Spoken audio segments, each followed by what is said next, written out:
Bonjour Monsieur Tariq Ramadan. Bonjour. Bienvenue dans le média Aloha News. On se revoit pour parler de la continuité de votre affaire. La dernière fois qu'on s'était vu, vous étiez acquitté, il me semble, par le tribunal à Genève. Là, je vous revois. Vous êtes condamné maintenant à 3 ans de prison par les instances judiciaires suisses. Que vous pouvez me revenir sur ce moment où vous êtes acquitté, les victimes font appel et donc finalement vous êtes condamné. Alors bon, vous avez dit l'essentiel en fait. J'ai été acquitté faute de preuves et en particulier qu'il y avait strictement rien dans le dossier. Donc la première instance a considéré que on ne pouvait pas en l'état considérer que j'étais coupable. On est allé à l'appel une année après, effectivement. La première, c'était en 23. Ensuite, en 24, on est allé exactement le même mois, exactement une année après. Et là, il n'y avait pas d'éléments nouveaux, mais il y a eu une relecture complète de certains messages, et en particulier des expertises psychiatriques, où effectivement ils ont considéré qu'on devait retenir le fait du traumatisme, du fait et que ça pouvait justifier et expliquer. Moi, j'ai été très très peu questionné. J'ai été d'ailleurs étonné qu'en appel je sois peu questionné. Et ceux qui étaient dans la salle étaient quasiment sûrs qu'il allait y avoir confirmation de l'acquittement. Il se trouvait que non. On a attendu longtemps. Et il y a des choses quand même qui sont intéressantes parce qu'on a attendu tout l'été, donc 3 mois et demi pratiquement.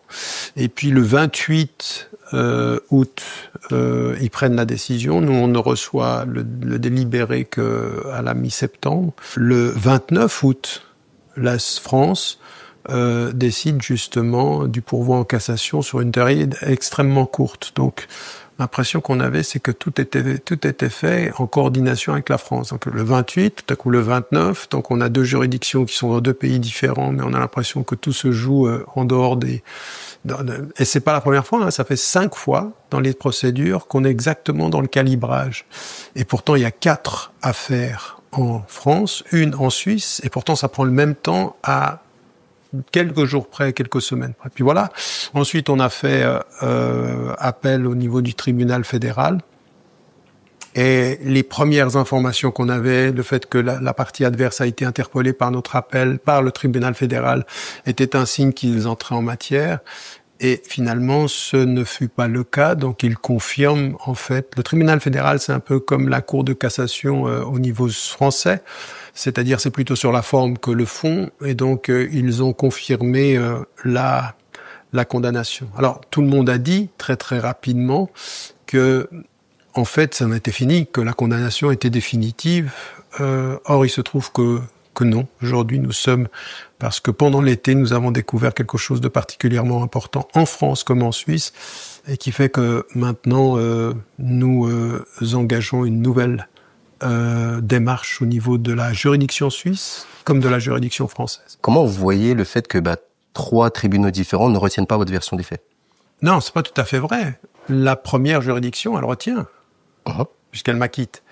Et elle dit, les messages qui ont été envoyés après sont de nature à remettre en cause ce qu'elle est en train de dire.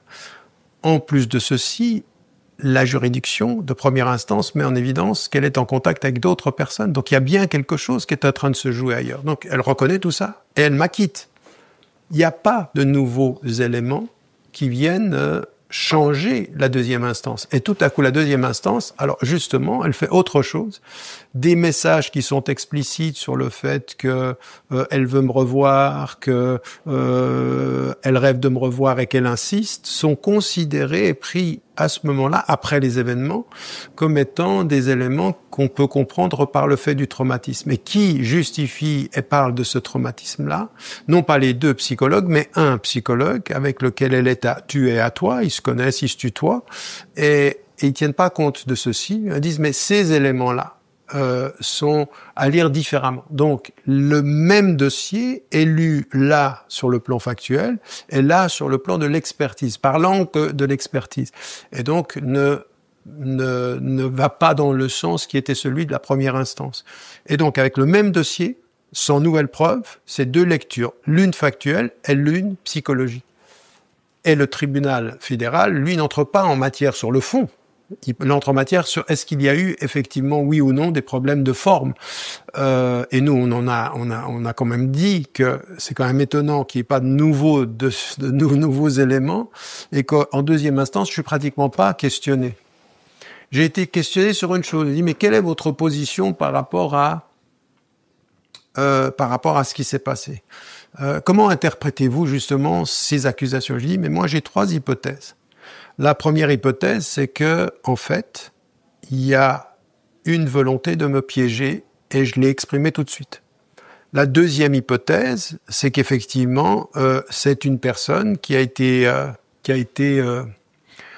éconduite et qui se venge. Et la troisième hypothèse, c'est un problème personnel, c'est une construction a posteriori personnelle. Je les ai mises, ces hypothèses-là. Est-ce qu'il faut entendre aujourd'hui? Parce que c'est là où c'est important, parce que vous me questionnez aujourd'hui, mais c'est ça qu'il faut entendre. C'est que, depuis le début, qu'est-ce que je dis? Je dis que je suis innocent. Je dis que ça ne s'est jamais passé. Et j'ai parlé d'un traquenard. En 2019, j'écris un livre qui s'appelle Devoir de vérité, dans lequel je mets en évidence la possibilité du traquenard. Et personne ne m'a écouté. Les médias n'ont pas tenu compte de ça en disant non mais c'est pas possible, c'est du complotisme, non il n'y a pas de complot, il n'y a pas de traquenard, il n'y a rien du tout, il y a juste des femmes qui ont été malmenées. Or il se trouve, et ça c'est important parce que dans la procédure française, on est dans la fin de l'instruction et normalement le procès il est fixé pour le mois de mars 2026. Il se trouve que dans notre engagement par rapport à la France, on se rend compte qu'il y a des problèmes.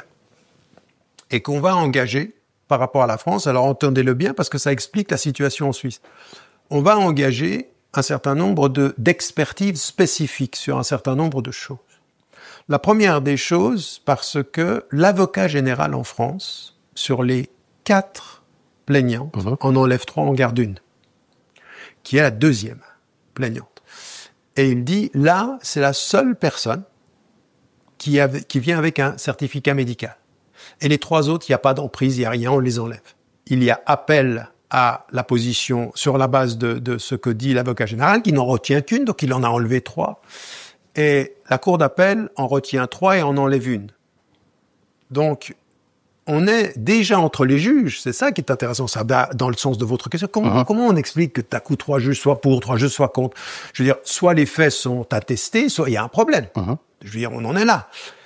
Et il en garde 1, c'est la deuxième, c'est celle qu'on appelle Christelle, PEA, parce qu'il y a un certificat médical. Et nous, on observe ceci, puis on se dit, mais on doit aller pousser plus loin ce qui se passe.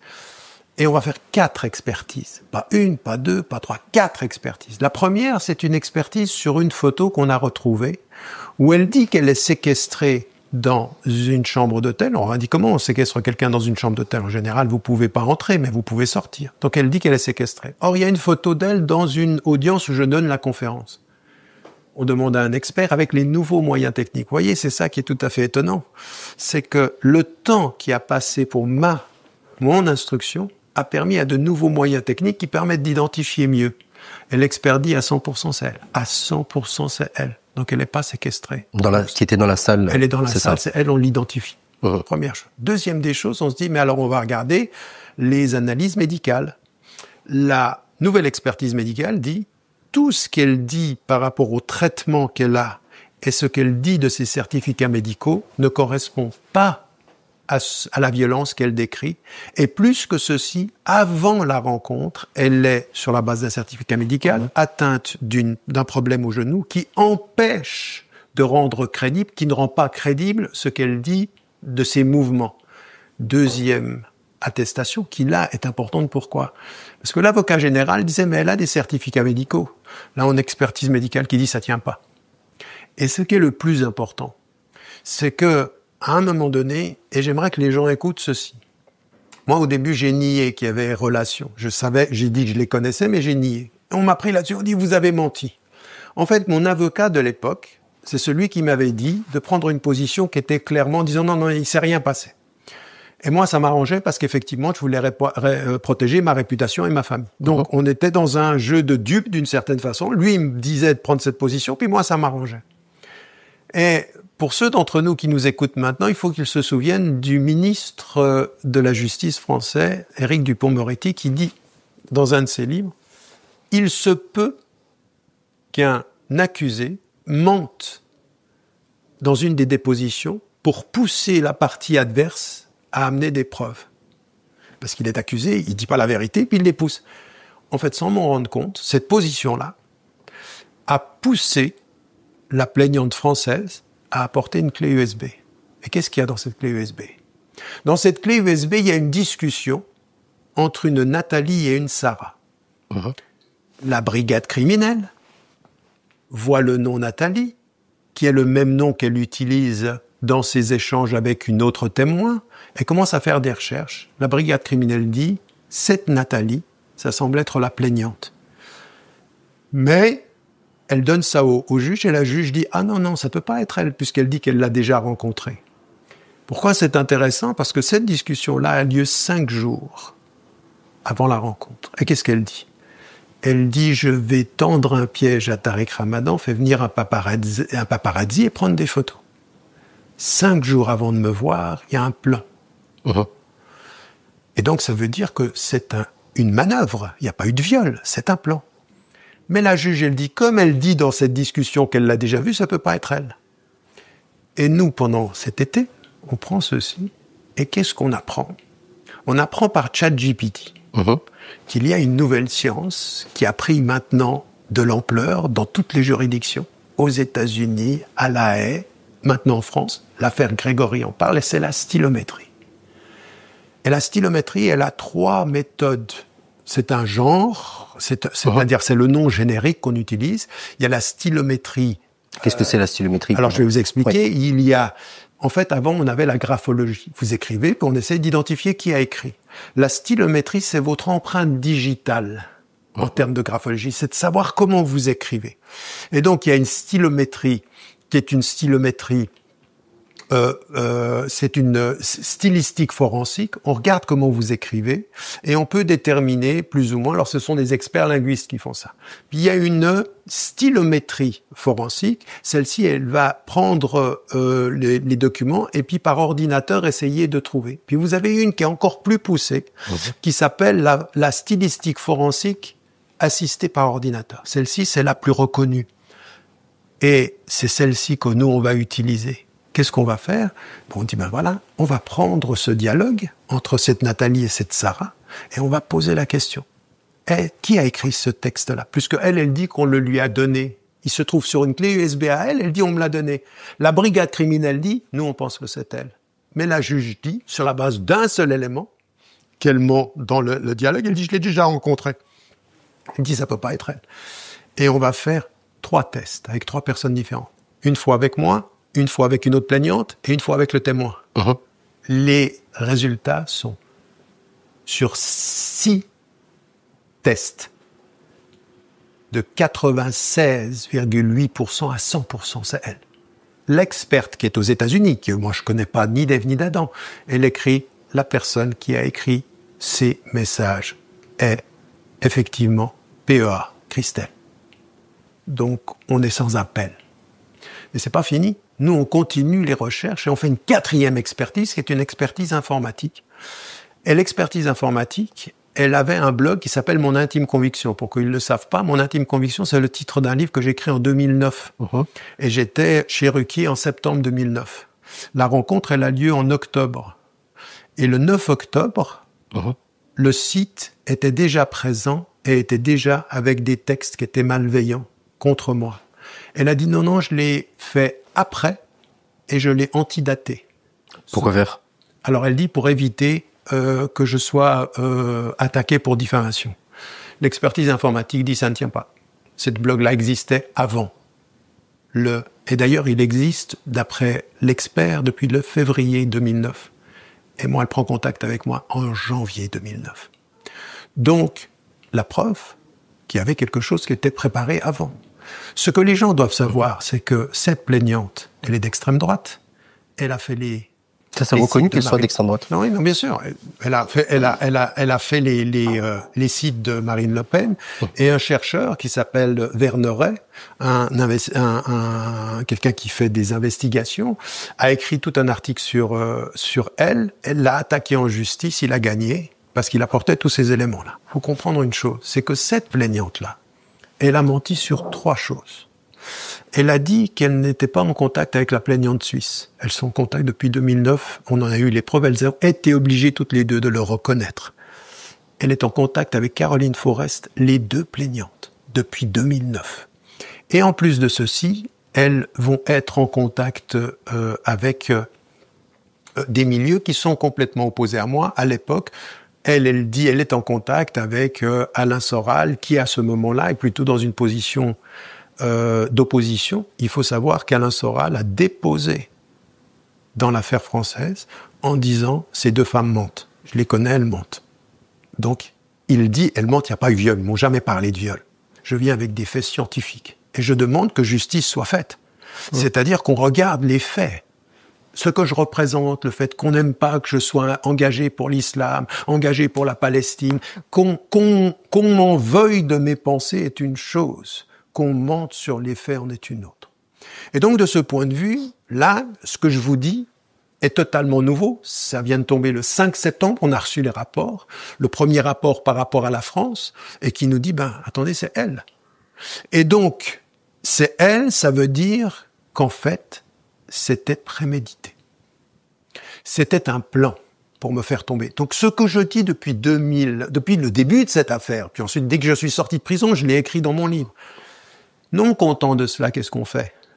On a un poste, qui est un poste qui a été posté par une certaine Leïla, et qui dit, Tariq TR a fait beaucoup de mal, il a du souci à se faire torpille en prépa, à enfoiré ennemi.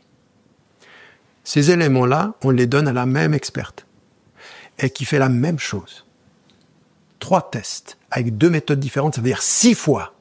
On est à combien de pourcents? 97,7% à 100%.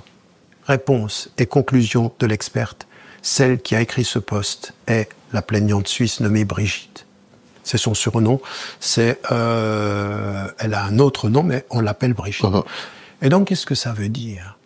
Ça veut dire qu'en fait, les 2 personnes qui se connaissent, on m'a dit, moi, que j'avais un même mode opératoire pour mettre sous emprise. Elles ont un même mode opératoire pour piéger l'homme. Et qu'en fait, maintenant, tout leur récit, vous savez que dans l'affaire suisse, elle a dit « Ah je vous ai rencontré à une signature de livre à telle date. » On a prouvé qu'il n'y avait jamais eu de signature de date à telle date et que c'était 3 ans avant et 2 ans après. Elle a donné la couverture d'un livre que j'aurais signé. Le livre, il n'était même pas sorti à la date. Et elle dit qu'elle a pris contact avec moi pour une discussion philosophique, et en fait, elle a menti à toutes ses amies, et elle a menti au psychiatre. La question que se posaient les juges à ce moment-là, c'est pourquoi, s'il n'y a pas eu viol, serait-elle allée voir des psychiatres? S'il n'y a pas eu de viol, il y a bien eu quelque chose. Il n'y a qu'une seule réponse qui peut le faire comprendre, c'est qu'en fait, c'était prémédité. Que le fait que je le vois fait qu'ensuite elle va tout de suite voir un psychiatre en disant voilà ce qui s'est passé, et en même temps elle va voir une journaliste, elle va pas à la police. Et ce qui est encore plus déterminant, c'est qu'on a pris les messages qu'elle m'écrit après. Est-ce qu'elle dit au psychiatre qui prend des notes de leur rencontre? Et là elle dit qu'elle en peut plus, qu'elle ne peut plus rien faire, et là elle écrit je veux te revoir, il faut que tu me fasses... Ça ne marche pas. En fait, elle ment au psychiatre et elle essaye de me faire tomber dans un piège par ailleurs. Et ces éléments-là, ce sont des faits scientifiques. Là, on n'est pas en train de parler de quelque chose que moi, je suis dans l'élucubration. La linguistique forensique assistée par ordinateur, qui est aujourd'hui reconnue dans tous les tribunaux américains, en Europe, à Londres, et même en Suisse, et même en France maintenant, En Suisse, on a un des centres, ils viennent de donner 1 million parce qu'ils ont compris que c'était très très important. Eh bien, tout à coup, ça n'est pas X ou Y qui me donne raison, c'est la science. Alors, sauf à islamiser la science, il va falloir rendre justice à la science et rendre justice à celui qu'on a attaqué de cette façon-là. Alors, pour que vous le sachiez, cela entraîne 2 démarches. La demande de révision du jugement que nous avons déposé en disant il y a une erreur judiciaire, et la demande de l'ouverture d'informations en disant il faut aller plus loin, parce que même l'informaticien dit mais cette clé USB, elle va tout nous dire. Il faut juste aller jusqu'au bout de la... pourquoi on ne le fait pas? Pourquoi vous voulez m'amener à un jugement alors que vous n'avez pas été jusqu'au bout de l'investigation d'un élément qui est sous scellé aujourd'hui? Il faut comprendre que jusqu'à ce jour, nous-mêmes, mes avocats, ils séparaient la Suisse de la France. Maintenant, c'est plus possible parce qu'elles se connaissent toutes. C'est pas terminé. 2 des plaignantes, aujourd'hui, qui ont été écartées par le juge. La première, c'est Mounia Rabouche. Elle dit j'ai été manipulé, j'ai jamais parlé de viol. Celui qui a manipulé tout ça, il s'appelle Jean-Claude Elfassi, qui par l'intermédiaire et avec le soutien de son avocat, Francis Spinner, ont fait en sorte de me pousser à ça. Ils ont même négocié, Elfassi a négocié avec l'Express 5 000 € pour la vente de mon histoire. Et elle a remis ceci devant huissier. Autre chose, la plaignante qui disait qu'elle avait été violée par moi-même et par un de mes amis, c'était donc un viol en bande organisé, eh bien ils l'ont écarté parce que j'étais pas en France à ce moment-là. Et maintenant, qu'est-ce qu'elle dit? J'ai pas écrit ma plainte, j'ai pas signé ma plainte. Et celui qui a fait tout ceci, c'est Jean-Claude Elfassi. Lequel dit, Jean-Claude Elfassi, il faut quand même entendre ça, Jean-Claude Elfassi dit, c'est grâce à moi que Tariq Ramadan est au Niouf. Jean-Claude Elfassi, c'est la pensée d'extrême droite, pro-israélienne, qui dit, frères juifs, quittez la France infestée par les Arabes et les musulmans. C'est un homme qui est profondément raciste et anti-musulman, et qui, depuis 2007, m'attaque. Il connaît tous les témoins. Ce qu'on a dit et répété, je m'excuse d'être long, mais c'est important qu'on l'entende, c'est que la plaignante suisse, elle écrit à Jean-Claude Elfassi. Elle lui demande combien vous payez. Et lui répond, je vais quand même pas payer pour une histoire de cette nature-là. Les Français se moquent d'un intégriste musulman et d'une partie de jambes en l'air. Donc il parle pas de viol. Elle parle de monnayer quelque chose qui consiste à me faire tomber. Donc à partir d'un certain moment, tous ces éléments-là, à l'heure où je vous parle, et ça, Dieu merci, c'est une chose très très importante, une plainte pour subordination de témoin a été inscrite, reconnue, et maintenant elle est sous instruction contre Jean-Claude Elfassi. Et donc ça met en évidence le rôle d'une personne qui est particulière. 2 anciennes plaignantes disent et confirment que c'était un plan, qu'il fallait me faire tomber. Vous avez parlé de Mounia Rabouche, qu'elle avoue avoir eu des contacts avec Jean-Claude Elfassi, etc. Dans les médias, on dit que Mounia Rabouche a été écartée notamment parce qu'elle n'était pas forcément psychologiquement stable. Je vais vous retourner la question, c'est comment lui donner du crédit de la version qu'elle donne et qui vous défend quelque part, sachant qu'il y a une instabilité psychologique, quoi. C'est intéressant ça, parce que c'est vrai, parce que je pense qu'elle a perdu de la crédibilité dans tous les sens. C'est parfaitement vrai. D'ailleurs, dans un procès où elle était impliquée dans l'affaire DSK, le juge lui dit « Mais à quel moment vous dites la vérité ?» Parce qu'elle a beaucoup dit de contre-vérité et de mensonges. Même jusqu'à maintenant, je pense qu'elle n'est pas complètement dans la ligne de la vérité, ça c'est certain. Il se trouve simplement que ce qu'elle fait, c'est pas simplement de dire ceci, c'est qu'elle donne des éléments. Elle donne des échanges, elle donne des messages de Jean-Claude Elfassi, elle apporte des éléments dans lesquels, effectivement, eh bien, elle a été, elle donne des éléments dans lesquels elle est effectivement impliquée par rapport à ça. Il se trouve que par rapport à elle, il faut même savoir que, avant même toute cette affaire, sa sœur prend contact avec moi en disant, elle a pris des photos pour vous faire chanter. Donc, évidemment qu'elle n'est pas dans quelque chose, c'est pas un diable devenu ange ou un ange qui est diable. C'est quelqu'un dont il faut absolument considérer que ce qu'elle dit est sujet à caution. Mais quand on apporte des éléments, quand on apporte des messages de Jean-Claude Elfassi, quand, par exemple, on a le email où il parle de l'argent qu'il reçoit de l'Express et qu'il va lui donner. Ça, c'est pas des affabulations. C'est des faits. La réalité, c'est que quand ce qui me concerne, qu'est-ce qu'elle a apporté comme preuve? Rien. Elle disait avoir une robe, il y avait rien. Elle disait elle a juste apporté des photos, mais qui sont des photos qui prouvent rien du point de vue du viol. Donc, là où vous avez parfaitement raison, c'est qu'il ne faut pas, quand ça va dans notre sens, donner plus de crédit que quand ça ne va pas. La seule chose à laquelle on doit donner du crédit, est-ce que vous avez des preuves? Est-ce que vous avez des éléments? Eh bien, on les a, les éléments. Plus que ceci, celle qui se fait appeler Elvira, qui est Marie-Josée Iglesias, qui est celle qui disait s'être fait violer par rapport à Lyon et qu'on a écarté. Elle ne le dit plus aujourd'hui. Mais elle dit qu'il n'y a jamais eu de viol, elle dit qu'elle n'a même pas porté plainte, elle dit que c'est tout, c'est tout. Mais on a même plus, dans le dossier, on a la police qui reçoit un téléphone de El Fassi qui dit il y a une nouvelle personne qui va porter plainte et c'est elle. Donc on a la preuve que c'est lui qui prend contact avec la police. Et donc ce qu'elle dit est possible, mais elle le dit devant un huissier, elle l'a dit par oral, elle a posté sur le net en disant mais voilà, tout ça c'est monté par El Fassi. Maintenant factuellement on a un autre élément que les gens ne savaient pas et qu'ils ont caché. C'est qu'en fait El Fassi, il a partagé un appartement social avec Enda Ayari et qu'ils vivaient ensemble. Et que de ce point de vue, il y a le bail, il est signé aux deux noms. Attendez, ça c'est factuel, c'est pas des choses qui sont... Elles l'ont caché de ce point de vue-là, ils l'ont caché tous les deux, et donc ça met en évidence ce que nous on dit, subornation de témoin de la part d'El Fassi qui connaît tout le monde. Donc attendez, maintenant, pour résumer, pour synthétiser, une analyse de linguistique forensique pour la Suisse, qui montre et qui dit à 100% c'est elle, qui rechange tout et qui éclaire du fait que pourquoi elle invente l'idée d'une signature, pourquoi elle va voir des psychiatres, pourquoi elle va voir des journalistes et qu'elle va pas à la police, et tout l'enchaînement de ces messages mensongers, tout change. Analyse linguistique forensique pour la deuxième plaignante, qui met en évidence effectivement que elle a écrit des messages 5 jours avant de me voir en disant qu'elle allait me piéger. Elle est en contact avec Caroline Forest depuis 2009.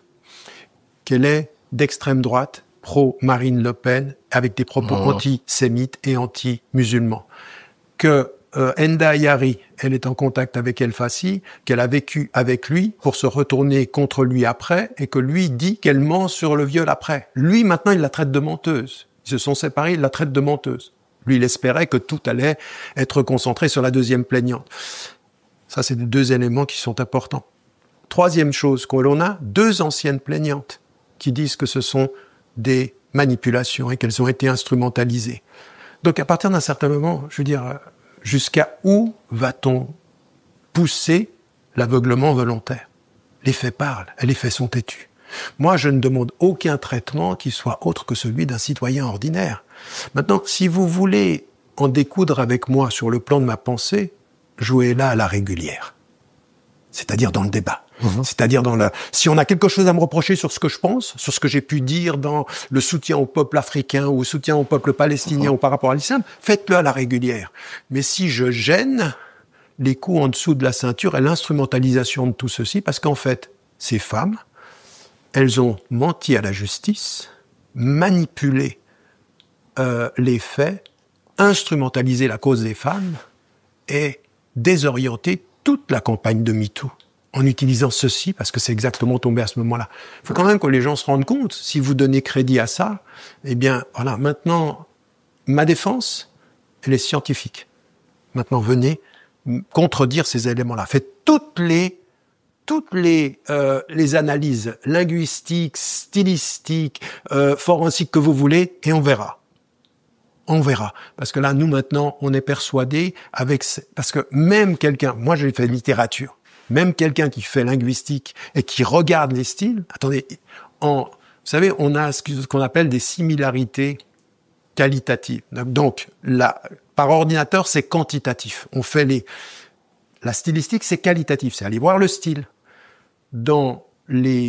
Sur des textes très très courts de la plaignante suisse, on a 7 caractéristiques très très spécifiques.